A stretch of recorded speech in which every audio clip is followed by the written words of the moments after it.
Good morning friend, আমি সোমনাথ আড্ডি। আমার সামনে এখন বোন স্কুটি চালাচ্ছে। আজ ওর 10 নম্বর ক্লাস, একা ও নিজেই চালাচ্ছে। বলো কেমন চালালে?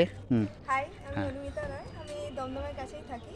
আমি হ্যাঁ দমদম মোটর ট্রেনিং স্কুলের ইনফোটা পেয়েছি অনলাইন থেকে, গুগল থেকে।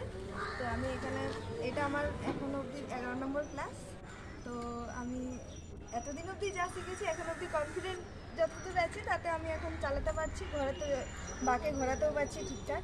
হ্যাঁ হ্যাঁ, ক্রসিং ঠিকঠাক করতে পারছি। আচ্ছা, তো আমি খুব মানে অসুবিধে হচ্ছে না হ্যাঁ, চালাতে? এখন হ্যাঁ অবধি কোনো অসুবিধা হচ্ছে না। তো এখন অবধি যা শিখেছি তাতে তো খুব স্যাটিসফাইড।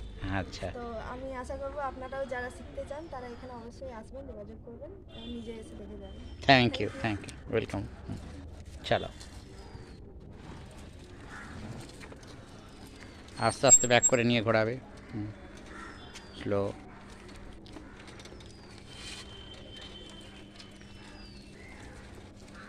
Very good. তো আপনারা শুনলেন, বোন আমার কাছে 10-11 দিন মতো ক্লাস করেছে। এই 10-11 দিনের মধ্যেও মোটামুটি অনেকটা কনফিডেন্স পেয়ে গেছে। আশা করছি আশা করছি বোন আর 3-4 দিন চালালে একদম এক্সপার্ট হয়ে যাবে এবং একা সম্পূর্ণ রোডে গাড়ি চালাতে পারবে। Thank you.